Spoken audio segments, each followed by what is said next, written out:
August 15 లోపు రైతు రుణమాఫీ చేసి తీరుతామని వనపర్తి ఎమ్మెల్యే మేఘారెడ్డి అన్నారు. రైతు భరోసాపై విధి విధానాలు ప్రకటిస్తామని తెలిపారు.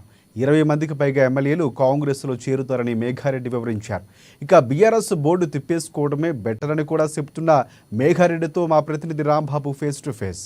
రైతు రుణమాఫీ చేసి తీరుతామని చెప్తాను. దీనిపై వ్యాఖ్యానించేందుకు మనతోటి మెగారెడ్డి గారు ఎమ్మెల్యే గారు వారిని అడిగి తెలుసుకుందాం. సార్ చెప్పండి, రైతు భరోసా, రైతు రుణమాఫీ ఖచ్చితంగా చేసి తీరుతామని చెప్తా ఉంది రాష్ట్ర ప్రభుత్వం. ఒకవైపు బీఆర్ఎస్ మాత్రం విమర్శలు చేస్తూ ఉన్నది, ఇది సాధ్యం కాదని చెప్పేసి కటింగులు చేస్తూ ఉన్నారు చెప్పి ఆరోపిస్తూ ఉన్నారు. వాళ్ళు అంతకుముందు 2018లో వాళ్ళు కమిట్ అయ్యారు, రైతులకు ₹1,00,000 రుణమాఫీ చేస్తామని. ఆ 5,000, 10,000, 20,000 5-6 విడతలు చేస్తే ఆ ఇంట్రెస్ట్ కూడా సరిపోలేదు. సో వాళ్ళ మీద వాళ్ళకి కాన్ఫిడెన్స్ లేదు. కానీ మా సీఎం గారు చాలా కాన్ఫిడెంట్గా ఉన్నాడు. రైతు బంధు అనేది అంతకు ముందు పెట్టిన ఆ పేరుతో ఇచ్చే ఎకరాకు 10,000 అది యాజ్ ఆన్ డేట్ కంటిన్యూ అవుతుంది, ఏం పెండింగ్ లేదు. కాకపోతే రైతు భరోసాని మేము గ్యారంటీలు ఇచ్చినాం. ప్రతి బీద రైతుకు, ప్రతి చిన్న రైతుకు 15,000 ఒక ఎకరాకి ఇస్తున్నాం. దాని మీద మా గౌరవ డిప్యూటీ సీఎం గారు ఆయనకు ఆధ్వర్యంలో ఒక సబ్ కమిటీ వేస్తున్నారు. వాళ్ళ విధి విధానాలు రెడీ చేస్తున్నారు. దాంతోపాటు ఈ రైతు భరోసా మీద కూడా కొన్ని విధి విధానాలు చేస్తున్నారు, అది కూడా తొందరలోనే చేస్తున్నాం. ఆగస్టు 15 లోపు 100% రుణమాఫీ చేస్తాం. యాక్చువల్ లబ్ధిదారులకు రుణమాఫీ చేసే బాధ్యత కాంగ్రెస్ పార్టీది. వాళ్ళు ఎన్ని విమర్శలు చేసినా, వాళ్ళకి నమ్మకం లేకపోయినా దాదాపు 31,000 కోట్లతోనే రుణమాఫీ చేయబోతున్నాం. 100% మా సీఎం గారు మాట ఇచ్చిండు, 100% చేస్తాం. మీకున్న సమాచారం మేరకు 5 ఎకరాల వాళ్ళకి ఇస్తారా, లేకపోతే 10 ఎకరాలకి ఏమైనా సీలింగ్ పెట్టేటువంటి అవకాశం ఉందా, లేకపోతే పూర్తిగా రైతు ఎంత పొలం ఉంటే అంతమందికి ఇచ్చేస్తారా? అదే విధి విధానాలు రెడీ అవుతున్నాయి. సబ్ కమిటీ వేసి ఉన్నారు గౌరవ భట్టి గారి ఆధ్వర్యంలో. దానిలో యాక్చువల్ ఎవరైతే వ్యవసాయం చేస్తారో, అగ్రికల్చర్ చేస్తారో, కల్టివేట్ చేస్తారో ఆ రైతులకు అందరికి ఇవ్వాలనేది మా ఉద్దేశం. అంతకుముందున్న ప్రభుత్వంలో గుడ్డిగా గుట్టలకు, కొండలకు, రియల్ ఎస్టేట్లకు, గ్రామకట్టం పొలాలకు అవన్నీ కాకుండా విధి విధానాలు రెడీ చేసి యాక్చువల్ అగ్రికల్చర్ చేసే ప్రతి రైతుకు న్యాయం జరిగేటట్టు చేస్తాం. మీ జిల్లా నుండి కృష్ణమారెడ్డి గారు కాంగ్రెస్ పార్టీలో చేరడం జరిగింది. అక్కడ సరిత తిరుపతి గారు కూడా గతంలో మంత్రి ఇస్తా అని చెప్పి ముఖ్యమంత్రి గెలిస్తే ఇచ్చేవాడిని అని చెప్పడం జరిగింది. అప్పుడున్న పరిస్థితిలో మహబూబ్నగర్ జిల్లా నుంచి ఒక బీసీ మహిళ గెలిస్తే నేను ఇచ్చేవాడిని అని చెప్పిండు, ఆ ఈక్వేషన్లో చెప్పిండు అది.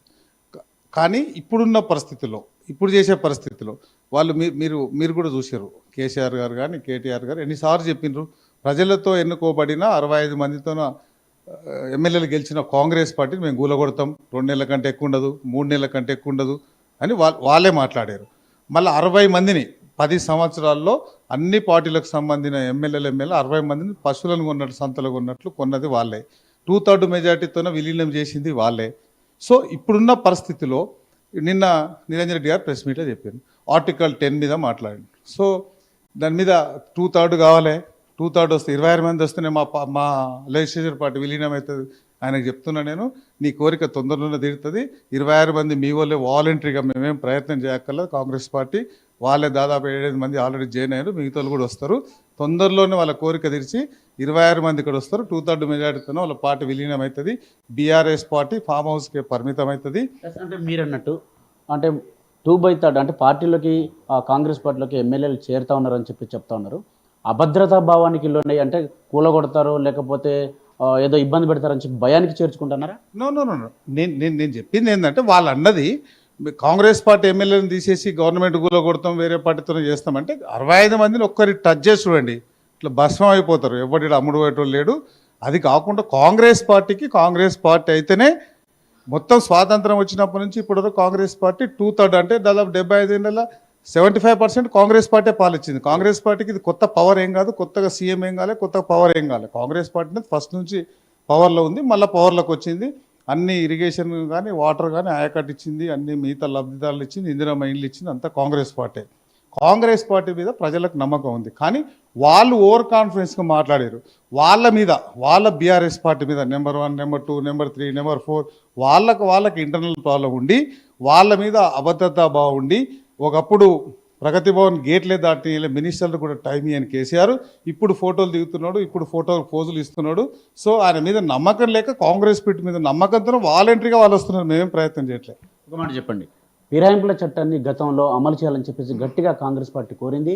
ఎమ్మెల్యేలు ఎవరైతే కాంగ్రెస్ పార్టీ నుండి బీఆర్ఎస్ పేరు వాళ్ళ మీద కేసులు కూడా పెట్టింది.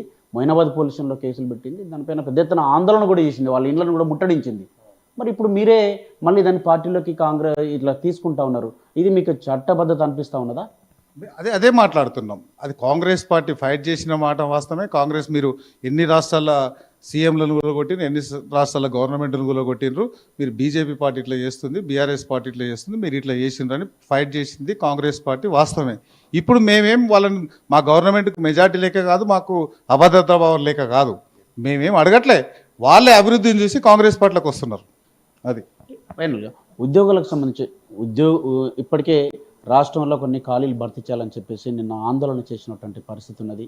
ఆ, విద్యార్థులు ఇంకా ఉద్యోగాల కొరకు ఎదురు చూసేటువంటి పరిస్థితి నుంచి జాబ్ క్యాలెండర్ కావాలని చెప్తాను. ముఖ్యమంత్రి కూడా జాబ్ క్యాలెండర్ విడుదల చేస్తామని చెప్తా ఉన్నారు. కానీ ఈ ఆందోళనలు కొనసాగుతున్నాయి.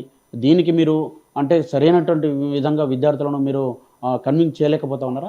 లేదు, వాళ్ళకు కొంచెం మిస్కమ్యూనికేషన్ అయింది. విద్యార్థులకు కాంగ్రెస్ పార్టీ నమ్మకం ఉంది. జాబ్ క్యాలెండర్ మేము పెట్టిన ఎలక్షన్ మేనిఫెస్టోలో పెట్టినట్లు జాబ్ క్యాలెండర్ కూడా మా సీఎం గారు రిలీజ్ చేస్తున్నారు. 1/1 డిఎస్సి కానీ, ఇంకోటి కానీ, ట్రాన్స్ఫర్స్ కానీ, ఆ 317 జీవో కానీ అన్ని మోడిఫై చేయాల్సిన అవసరం ఉంది. ఒక 3-4 మంత్స్ మనకి ఎలక్షన్ కోడే పోయింది. ఇప్పుడు అడ్మినిస్ట్రేషన్లో ఆయన కాన్సన్ట్రేట్ చేస్తున్నాడు. మొన్న చేసిన విద్యార్థులు మొన్న ఏదో ముట్టడని చేసిన దాంట్లో బీఆర్ఎస్ పార్టీ వాళ్ళు ఉండి అతి ఉత్సవం చేస్తున్నారు. యాక్చువల్ విద్యార్థులు కానీ, యాక్చువల్ ఎవరైతే లబ్ధిదారులు ఉన్నారో ఆ పిల్లలకు 100% న్యాయం చేసే బాధ్యత కాంగ్రెస్ పార్టీ. మీ జిల్లాకు ముఖ్యమంత్రి రాబోతా ఉన్నారు. ఏం చేయదలుచుకున్నారు? మీ సమస్యలను చెప్తారా, లేకపోతే జిల్లాలో ఇంకేమన్నా కొన్ని నీటికి సంబంధించినటువంటి అంశాలు కానీ, లేకపోతే అభివృద్ధి కార్యక్రమాలు ఏమన్నా? 9వ తారీఖు నాడు గౌరవ ముఖ్యమంత్రి గారు ఆయన సొంత జిల్లా అయిన ఉమ్మడి మహబూబ్నగర్ జిల్లాకు వస్తున్నాడు. ఆ జిల్లాకు సంబంధించిన నీటిపారుదల కానీ, హెల్త్ కానీ, ఎడ్యుకేషనల్ కానీ, ఈ 3 ఫస్ట్ ప్రయారిటీ. మిగతా అన్నిటి మీద రివ్యూ పెట్టబోతున్నాడు. దానికి ముందుగానే ఈరోజు ప్రీ రివ్యూ మీటింగ్ మేము మా ఇన్ఛార్జ్ మినిస్టర్ దామోదర్ రాజ నరసింహ గారు కానీ, జూపల్లి కృష్ణారావు గారు కానీ, ఎంపీ గారు కానీ, మిగతా మా జిల్లా ఎమ్మెల్యేలు అందరూ ఈరోజు 3 గంటలకు మహబూబ్నగర్ మీటింగ్ ఉంది, వెళ్తున్నాం మేము. దానిలో ముఖ్యంగా నెక్స్ట్ వీక్లో బడ్జెట్ ఉంటుంది కాబట్టి ఆ బడ్జెట్ అలాట్మెంట్ విషయంలో ఆయన సొంతం మహబూబ్నగర్ జిల్లాకు కొంచెం ఫండింగ్ ఎక్కువ ఇవ్వాలన్న ఉద్దేశంతో, ఎక్కువ కాన్సన్ట్రేట్ చేయాలన్న ఉద్దేశంతో మహబూబ్నగర్కి వస్తున్నాడు. దానికి మేమంతా ప్రిపరేషన్ మీటింగ్ పెడుతున్నాం. ఇది మెగారెడ్డి గారు చెప్పేది. ఎక్కడ కూడా అసంతృప్తి లేదు. రాష్ట్రంలో కాంగ్రెస్ పార్టీ సుపరిపాలన అందిస్తూ ఉన్నది. ఇటు విద్యార్థులు కానీ, రైతులు కానీ ప్రతి ఒక్కరు కూడా ప్రభుత్వం పట్ల ఆసక్తిగా ఉన్నారు, ప్రభుత్వం పట్ల మంచి భావంతో ఉన్నారని చెప్తా ఉన్నారు. ఏది ఏమైనా ఈ రాష్ట్రానికి మంచి పరిపాలన అందించడమే కాంగ్రెస్ ధ్యేయం అని చెప్తా ఉన్నారు. కెమెరామెన్ వంశీతో రామ్.